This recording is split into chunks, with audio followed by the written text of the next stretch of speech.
In this final video of this sequence, I would like to address the core questions about the plot of the novella while observing some of the salient themes to be found within. It may be tempting to write off this work as a story about a sexually frustrated young man written by a sexually frustrated young man that simply leverages the genre fiction of the day. But I think there is more of interest to be found within, especially for those who are curious about the development of Dostoevsky's thought over time. The plot of the novella is often obscure, in part I think by design, and in part by the language of the story.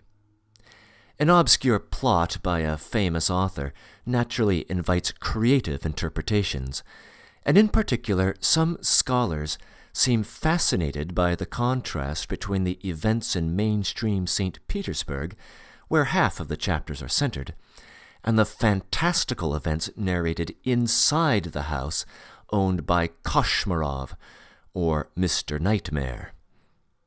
The events in this domain seem so strange that some have suggested that they are not real, but mere hallucinations.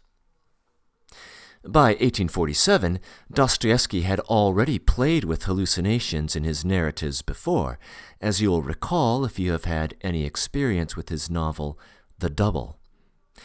But unlike that previous work, I don't think the dream or hallucination interpretation holds up here.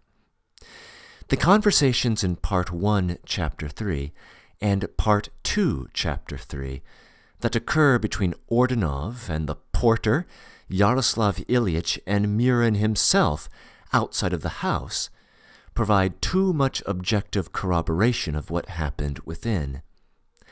There really were amorous interactions between Ordunov and Katerina. There really was a gunshot, and so on. That leaves us with the task of unraveling the sometimes conflicting accounts of what has been going on with the inhabitants of the house. At the very least, we know from Yaroslav Ilyich's last pronouncement that the house was the headquarters of a band of criminals, which in turn provides corroborating evidence for Katerina's story of Murin's background as a Volga River bandit. Of course, our dull police inspector assumes Murin's innocence and the guilt of Koshmarov as the head criminal. He may be right about Koshmarov, given the awe the latter inspires in the very suspicious porter in Part 1, Chapter 3. But he is almost certainly wrong about Murin. Murin himself is thick with these figures, and Koshmarov himself seems afraid of him, emerging from his quarters in that same chapter in distress. We never learn of what transpired in that interview, but might guess that Murin has told Koshmarov his grim fortune, or that Koshmarov learns that his trouble with his law is forthcoming and inevitable. The real question concerns Katerina's story. I have already briefly discussed two narratives about that story, Yaroslav Ilyich's and Katerina's own. We get a third narrative in the final chapter, as Murin tells Ordunov, with the police inspector in the room, that Katerina was simply a mentally unstable peasant who endured the hardship of losing both her parents to a tragic fire and was pronounced incurable by a medical group in Moscow. I take this story to be unreliable, as the narrator lets on that Murin is simply putting on a show for the police. In fact, despite its outlandishness, I think Katerina's narrative is the most reliable. It is the one that correctly pegs Murin as a bandit. Given the truth of this part of the story, I see no reason to deny the main outlines of the rest of it, that he has murdered her mother and presumed father, and is, in fact, her biological father. There remain questions, however, about why she remains with Murin, and the power that Murin has over her, and indeed over Ordunov and others he comes into contact with. Is the man really a sorcerer, or does his power lie elsewhere? This is not merely a plot question. It lies at the thematic core of the novella. Some scholars have thought that The Landlady was the first work of Dostoevsky ever to be read by Friedrich Nietzsche. The reason is that The Landlady was included in the first volume by Dostoevsky that Nietzsche picked up in the late 1880s, together with Notes from Underground. Nietzsche had a very positive reaction to that volume, which suggests that the philosopher might have found more merit in The Landlady than most literary critics do. In fact, when we look at the character of Murin, we do have some hints of Nietzschean elements. If we don't want to postulate the power of the mystic arts here, then what explains Murin's power? Murin himself gives us the clue in the final chapter. As he explains to the defeated Ordunov, and I quote, "Let them put the knife in your hands and your enemy bare his chest before you. No fear, you'll step back." Unquote. Recall, Murin has challenged others in exactly this way twice in the narrative. Once when he first claims Katerina from her home, handing her a knife and inviting her to avenge his insult of her, and once much later, as he taunts a murderous Ordunov who also wields his knife. In each case, his opponent backs down, because each refuses to dare what he dares. He wins by simple force of will. So Murin is beyond good and evil, unconstrained by the bounds of conventional morality, killing and stealing where it suits him, and claiming his lovers without regard to sexual mores. He does not need occult powers here. He simply needs to be strong where others are weak. So, when Yaroslav Ilyich relates some anecdote about him correctly predicting another's death in Part 1, Chapter 3, this might not be him consulting the spirits, but him making good on a threat. Certainly murder is not beyond him. Similarly, perhaps the downfall of Koshmarov might itself have been brought about, not merely divined, by Murin. And in the altercations between himself and others, it may be simply that weaker souls are bending to his will. We might consider Ordunov's fever dream again in relation to all this. Ordunov imagines that his entire life up to the present has been under the power of some sinister force, whom he later associates with Murin, but then broadens his gaze to whole towns, whole histories, whole worlds, upon which he is borne like an infinitesimal atom, crushed by the mutinous independence of all conceivable realities.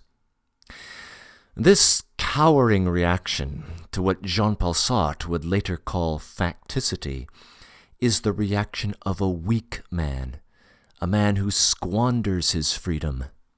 And this may be what inspires the contempt of Murin later on, when he says, and again I quote, "Give a weak man his freedom, he will bind it himself and give it back to you. To a foolish heart, freedom is no use." Murin seems to be anticipating later existentialist philosophers such as Nietzsche and Sartre, and more obviously a later fictional figure to appear prominently in Dostoevsky's own writings, the Grand Inquisitor. And this leads us back to our landlady, for Katerina is, it appears, one of these weak hearts. The name Katerina literally means pure. Certainly Ordunov first conceives of her in this way, as a pure victim of another man's villainy. But as we learn her story, both of her past and of the future that Murin predicts, the designation pure seems more ironic than anything. She has her opportunities to flee Murin, but does not take them, allowing others to go to their deaths. She is sick of the old man, and so pursues her affair with Ordunov, but as Murin says, it could have been any young man that she pursued. Perhaps she has had other affairs. Murin predicts that she will throughout her life make herself the slave of any suitor. Her promiscuity here seems anything but pure. On the other hand, perhaps the label isn't quite so off-target, and perhaps Ordinov's original conception was right after all. At one time in history, debauching of the innocent was considered to be one of the worst of crimes. I'm no psychologist, and so I hesitate to opine on the subject, but in my conversations with those who have studied this issue, Dostoevsky's depiction of Katerina may not be too far off the mark. Exploiting someone at a tender age may have these kinds of effects on her behavior down the line. And to the extent that later promiscuity traces back to earlier exploitation, it's hard to blame her. That seems to be roughly what Ordinov concludes about her down the stretch, that she has been manipulated over time to the point where she is incapable of a free life. But interestingly, Dostoevsky seems to refuse to let her off the hook. She is, as both Murin and Ordinov conclude, a weak heart. But her problems run deeper. It is not just that her actions are ignoble, or that she lacks the fortitude to resist Murin or to seize freedom. She positively values her own degradation.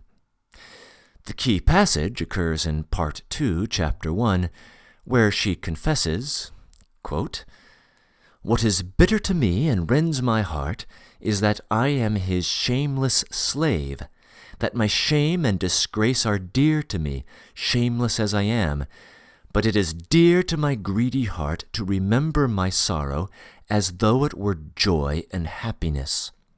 Unquote. She not only makes bad choices, but owns them and glories in them.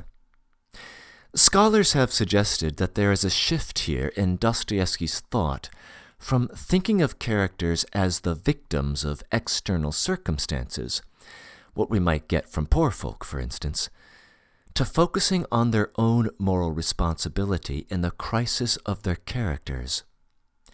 Perhaps, in the final analysis, Katerina is truly blameworthy after all. Whatever the case, we will see this theme of self-torture recur again and again in Dostoevsky's later works. The theme of the weak heart also comes up again. Indeed, the following year, Dostoevsky would publish a short story by that title. Similarly, he would repeat a motif that occurs early in this novella, the description of his principal character as a dreamer as he wanders through the streets of St. Petersburg. The portrayal of a St. Petersburg loner such as Ordinov is something of a Dostoevsky trope. He begins with this type of character in 1846 and makes use of it throughout his literary career. With Ordinov, we also get this description of a strange reverie or trance that he descends into as he winds his way through the city, looking for new lodgings. It doesn't play a critical role here, but it anticipates another story of the following year, where it takes center stage with a nameless protagonist who refers to himself at one point as a dreamer. That story is White Nights, which is one of the more celebrated works of Dostoevsky's early career. Finally, this is not the last time that we will hear of Dostoevsky's opinions of the Russian people. In his later life, Dostoevsky was a fierce defender of the spirit of the Russian commoner and of Russian traditions and folklore. The Landlady is his first attempt at handling these topics, and contra his later works, they seem to reveal a young author who beholds the Russian people with some disdain. The story features two upper-class urbanites, Ordinov and Yaroslav Ilyich, coming into contact with peasants from the Russian heartland. The encounter disillusions both of them. Ordonov's dreamy disposition early on seems open to loving these people. We do not know exactly what kind of so-called science he was dabbling in when the story opens, but we do know that he originally had plans of exploring the history of the Russian Church, plans in which he simply loses interest after his encounter, as though it is no longer worth his attention.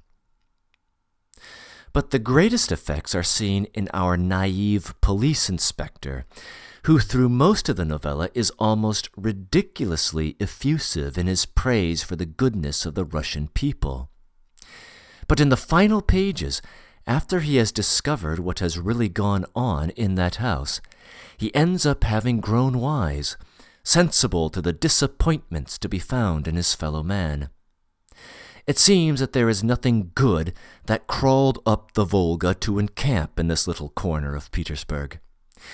Here, where Dostoevsky is most directly addressing the lore of the Russian people, his tone is mostly negative. He shows that he knows the lore well, but not that he loves its subject. This attitude will undergo a sea change in the works ahead, stimulated by his years in Siberia, suffering alongside peasants. We hear of those years in his book, The House of the Dead, and are enriched by the great works that they engendered in the 1860s and 70s.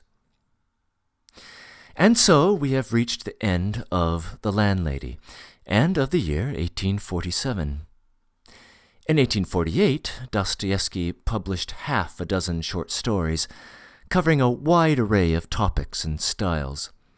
These are likely the next items on my list.